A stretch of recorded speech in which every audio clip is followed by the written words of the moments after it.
watching. We're going to get straight into the speeches now. So I'd like to call upon the groom to say a few words. Mark.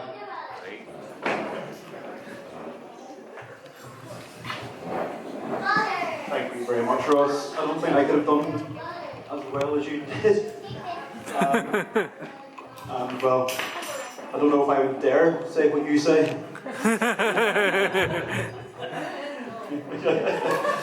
You'll pay for that later. On behalf of my beautiful wife and I,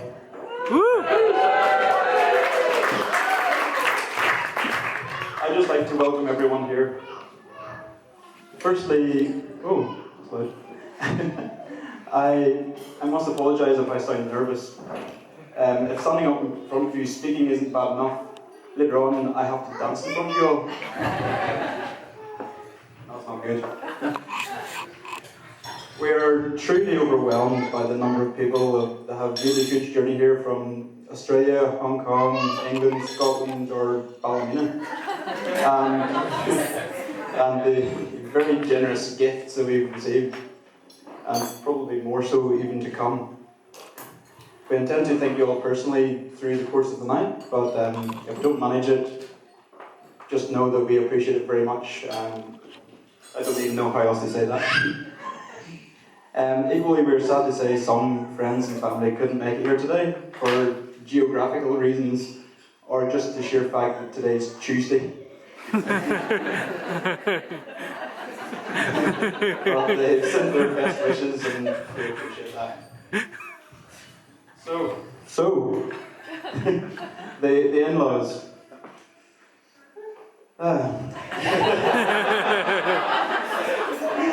No. I honestly couldn't speak highly enough of any of you. I've been made incredibly welcome in the family and already feel like part of the family. From the annual pool parties to the St. Patrick's Day celebrations, so many good times have been had and hopefully many more to come.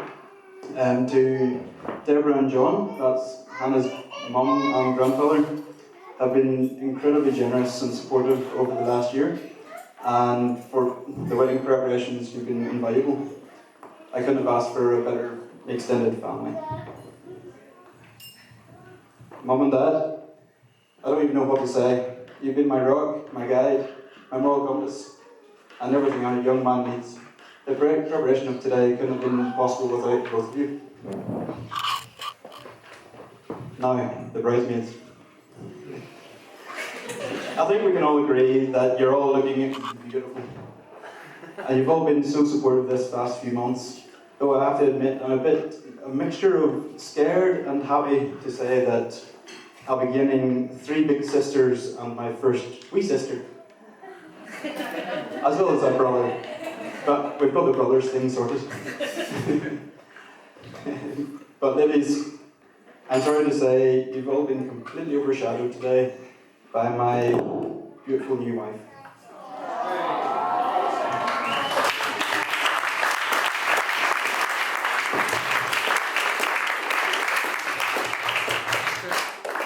I'm completely over the moon that we managed to find each other. I finally understand what people mean when they talk about a soulmate. I'm grateful that I get to spend the rest of my life with you and overcome whatever life comes, wherever else life throws at us. I can only apologise if we have twins.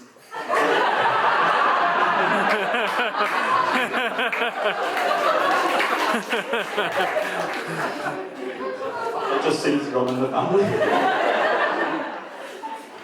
Now, Derek, Alan and Jimmy. Thank them all for their help and preparations for today. I'm very privileged to have you all here today. However, I must warn everyone that Jimmy, my best man, has a strange condition where he dreams up ludicrous scenarios and he actually thinks they happened. It's very serious, but I hope that you all go along with him and go with this on this little story with him. And if you need to laugh, laugh. Makes him feel better.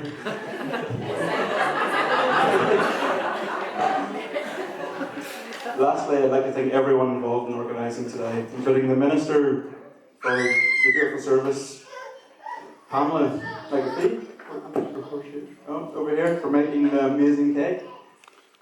We just sent her a picture. And everyone else involved in the music and the lighting and the refreshments at the castle, and all the staff at the castle here. Thank you.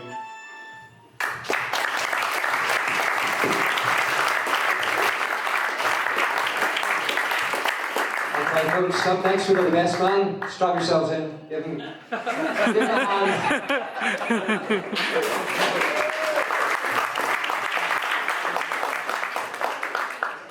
Hello there. So ladies and gentlemen, I'm hoping you're all having a wonderful day so far. It's been fantastic so far. I would just like to thank Mark for his kind words, not to say all the brides look wonderful and it's done a great job.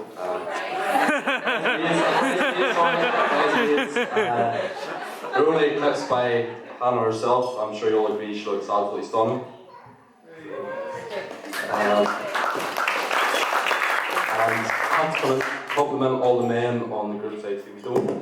Bad, okay? We're pretty good looking, so.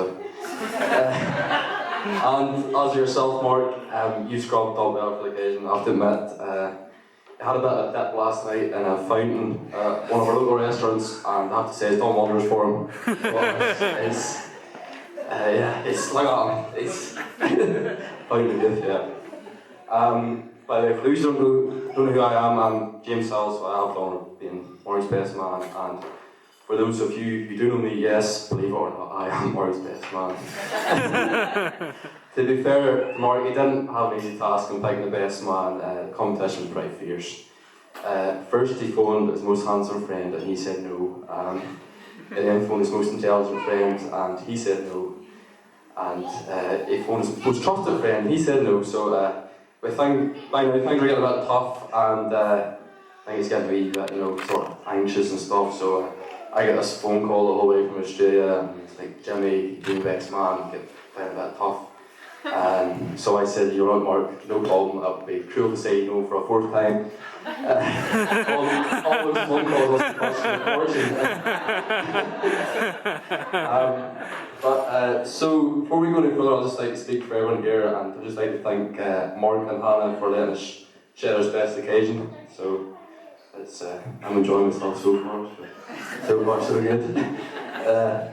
Now I've grown up and been close to friends of Mark practically all my life, from primary school upwards until university, and on the way has been some good laughs and adventures had, along with some of our close friends that are in attendance today. They're right down by the room there, so getting videoed. Yeah, dodgy end, yeah. But Mark's always been a bit of a joker, and to say the least, I've always thought he's been a bit laid back, and to be honest, he's nearly too laid back for his own good sometimes. Agreed. So I've got only story about Mark, so I have, so take heed, Hannah.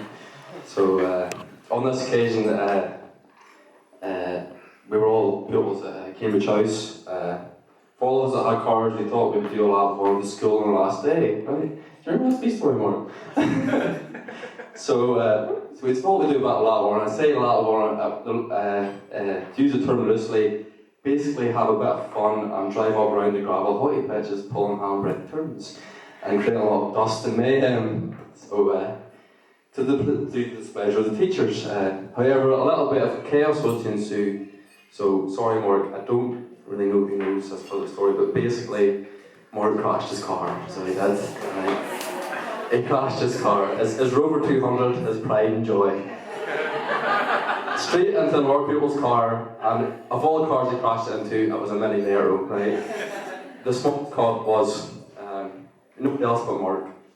So nothing too major with damage around the car, but however, Mark couldn't get his couldn't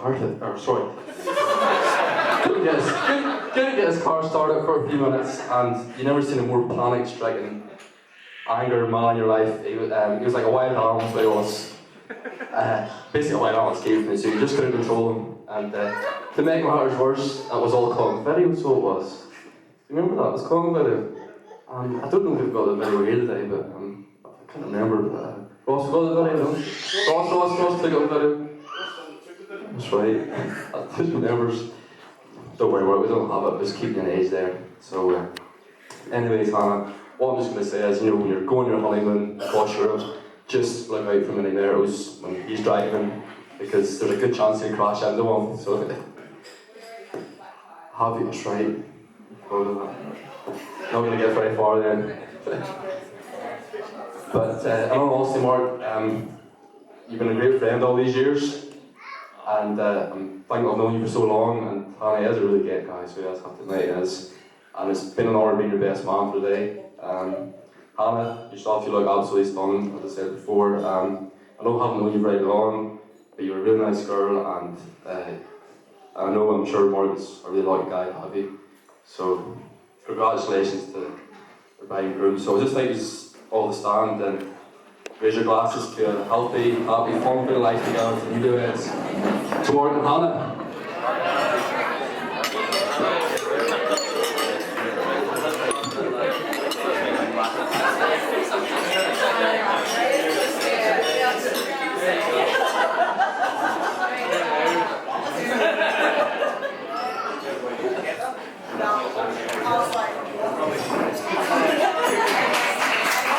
Come on, Shelley. Alright, up next we've got the beautiful bride. Well, good evening, everyone. I'd just like to say a couple of words because my family coming all the way over here from Australia, it really means the world to me, and I might start crying. My sisters and my sister-in-law, you're just amazing, and I couldn't ask for better sisters in the whole entire world. To my mum, I love you more than anything. You just, I have nothing else to say.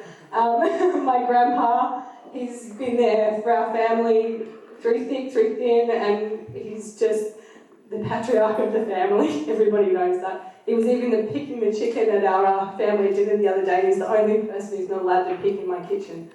Oh, he is, sorry. And to everybody else who's been able to make it here today, it's just been a real pleasure to meet and to have you in our lives and just to know you full stop. And I really appreciate everything that you've done for us, the generous gifts that you've given. It's just been overwhelming for both of us. So I'd just like to say thank you, and I loved you all, really. So thanks.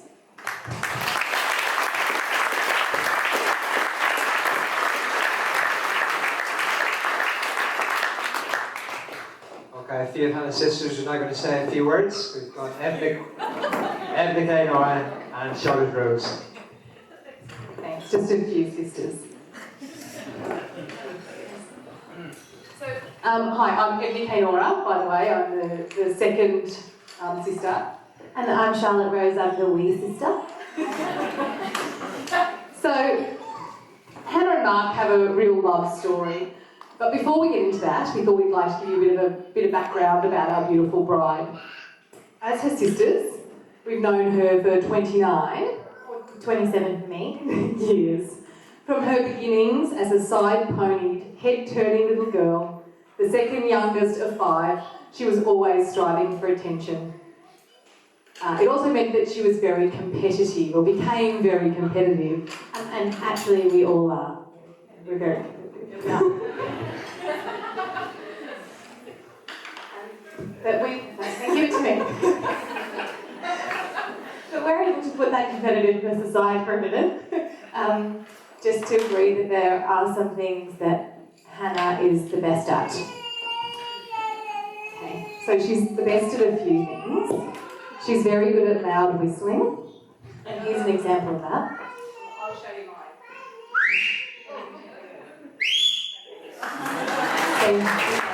Just a little bit louder. She's very good at sports. She'll always try anything and get involved in any game. She still plays soccer after about 15 years, or she didn't last year, but a few years and years before that. And she also coached my daughter's soccer team when we didn't have a coach, and she put up her hand and said, "Oh, I'll coach them." We agree that she is the best at singing Disney movie lyrics. and she pretty much lives her entire life by the Hakuna Matata philosophy. It means no worries for the rest of your days. It's a problem-free philosophy. Hakuna Matata. Actually, we were pretty good. Maybe we're the best. We might be the best.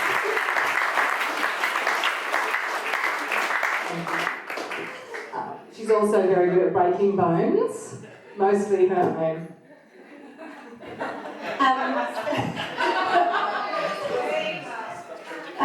She is the best at animal loving, in particular the love that she has for her furry daughter Bessie. It's a dog, by the way, for those of you who don't know. And Bessie says, woof woof, woof woof woof. And she's now, she's now even marrying a crab in a castle with crabs. She's also, to me, the best at sharing. I'm going to cry. When we were growing up, I don't know why I'm even crying, because it's even sad. Poor day. When we were growing up, I pretty much wanted to be Han. I was her only little sister, and she had everything to me, and I always wanted it all. And she shared everything with me. She used to let me go on sleepovers with all her friends and watch all her scary movies, which pretty much haunted my nightmares.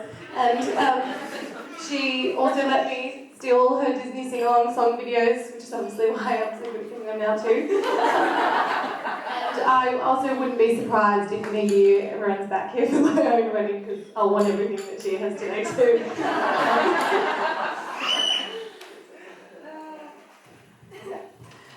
She's also very good at eating. She's very good at eating strudel and schnitzel. She's very good at all you can eat. There was a time back in Australia when she was about 7 years old. We went to a restaurant called Sizzler, and that has an all you can eat, it's all you can eat buffet. I think it's now closed down to the contribution to the obesity crisis in Australia. Anyway, being one of 5 kids, whenever we went to something like this, we ate as much as we could every single time. It's a bit of a competition, who could eat the most food. So when we were about 7, we went on this family trip with an aunt and an uncle. Most of us went to start with the soup, but Han went straight to the dessert bar. She returned with this enormous plate full of chocolate mousse, and it had sprinkles and marshmallows, and anything that was in that dessert bar was on this plate in this big pile of chocolate mousse.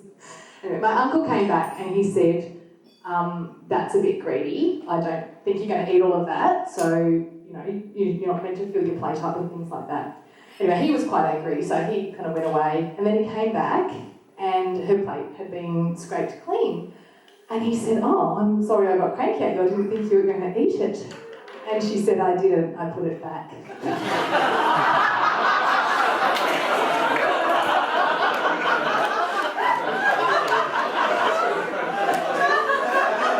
Oh, she did that last week as well, did she? Oh. Don't eat anything from the dessert buffet. Leave it for Han. As well as being the best puppy mother to Bessie Booble, she also has endless amounts of energy to be an amazing sister and aunt to her 4 fabulous nieces and nephews, which has now just grown to 9 nieces and nephews. She's a key part of my and my children's lives. Hannah and Mark have been living down the road from us for the last couple of years. We see each other regularly for Friday night drinks on the porch, weekend breakfasts on the Bay Run with their dog Bessie, and laps of the Bay Run, which I usually win. 6 months of doing it sometimes. And they are both just part of our everyday lives. We love them so much and love them being so close. Don't need an out collar. The 24-hour plane trip with 3 kids has been worth every second to witness this perfect occasion. I'm still late. And I got to witness the days before the first official face-to-face meeting in person in Belfast. Hannah and Mark had been Skyping and texting for many months non-stop now, and she came to see me in London, where I live, and declared she was conveniently popping over to Ireland for the weekend to meet this guy she's been text messaging and Skyping, which I thought was a little bit strange, but she could not stop talking about him for days that she was with me. She didn't actually talk to me the whole time. She just sat there on her phone, and I could tell that her cheeks were probably a little bit sore from just smiling at her text messages the whole time. And then if you fast forward a few years, exactly a year ago, I came over to Belfast to see Hannah and Mark, and they took me to see all the sites, including Belfast Castle, which Hannah knew I would love because of the cat gardens. And we had such a delightful time, and we took a photo of Hannah and Mark just down here on the steps, and we all kind of had a bit of a feeling like, oh, wouldn't it be nice for you to get married there? And here we are. When I went on that trip, my mum had said to me, you absolutely have to go because Mark is going to pop the question in Belfast. And I booked last-minute flights from London that were extremely expensive to come over here. And we'd been here almost the whole time, and I grabbed Mark and I was like, Mark, what's going on? Are you not going to do it? Because I came over here just for this. And at that moment he walked over to my sister and got down on one knee, and I started welling up with tears. And he's like, oh, I've just got to tie my shoelace.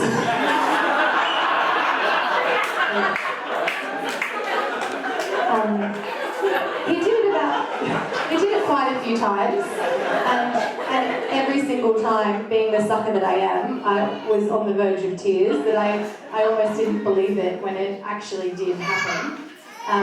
But it did, in the best way ever. Another best, being proposed to after jumping out of a plane. We can also now say that she is the sister with the best wedding, at the best location, the most beautiful bride, and of course, the most beautiful bridesmaids.